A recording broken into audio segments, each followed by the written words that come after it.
Welcome to the Kingdom of Everything. This is the Kingdom of Fight. We'll be discussing Covington versus Woodley, Khamzat Chimaev, and much more.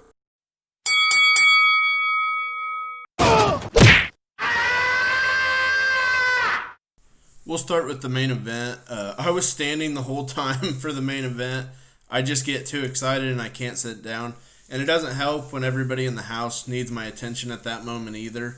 I believe it went roughly how I thought it was going to go, but I still had a feeling that Tyron might open up just because he hates Covington, if anything else. But this is who Woodley's always been. He's a fighter who needs a window to land his shot, and that's how he's won the majority of his fights. His last three opponents, they just knew the game plan to beat him. There's only one opponent who's ever really beaten Tyron at his own game, and that was Nate Marquardt. Woodley didn't look right leading up to this fight. I'm not talking about the Black Lives Matter deal.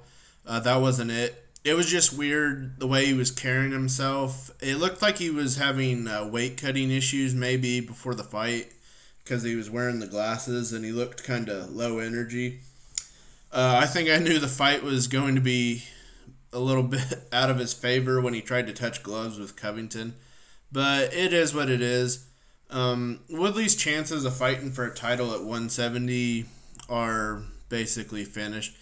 He wasn't competitive against the best in the world, and that's just how it is. The question is what's next, but I'll remind everybody that welterweight is a murder pit of a division right now.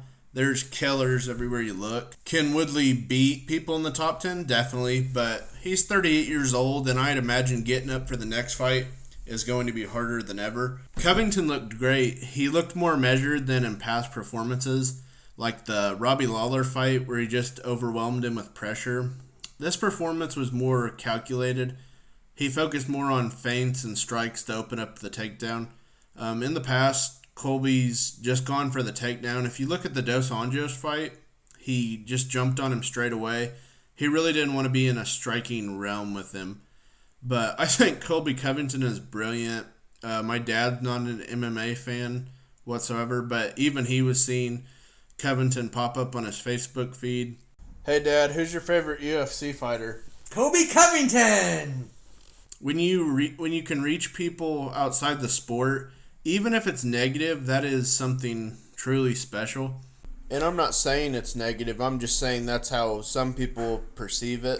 Of course, he chose the best way to do it, with this being an election year, but I knew he was going to do it. I just knew he was going to say something spectacular.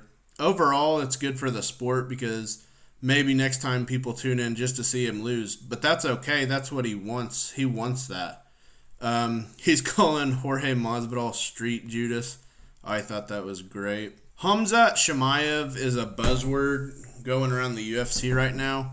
You can't look anywhere on social media without seeing his name. It's a big deal in the UFC when they finally pronounce your name right.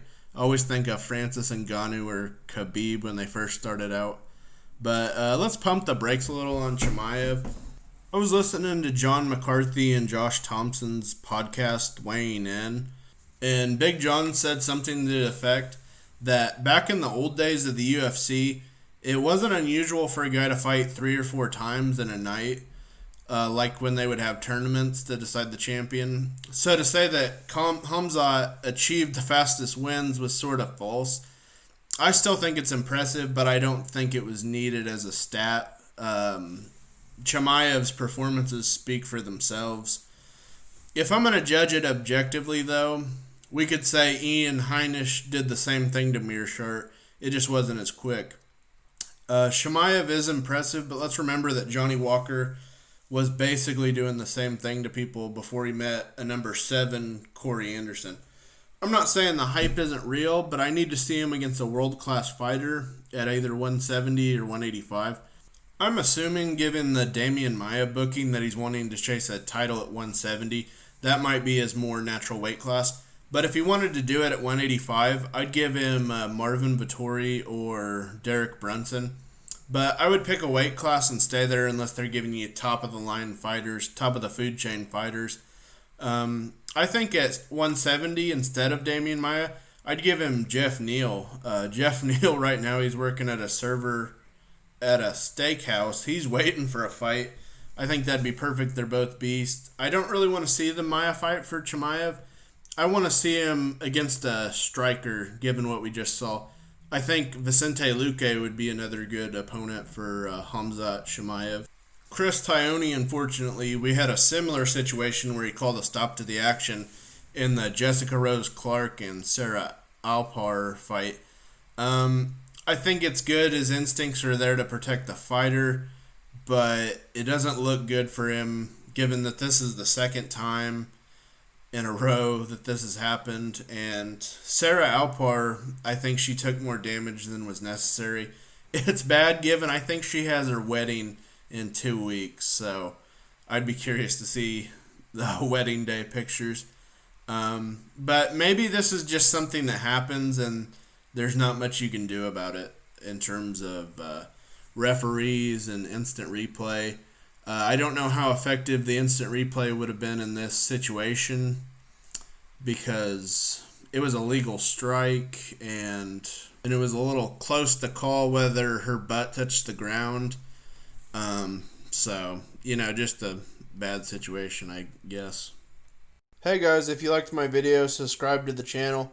I'll be posting more content in the coming weeks. Let me know what you think in the comments.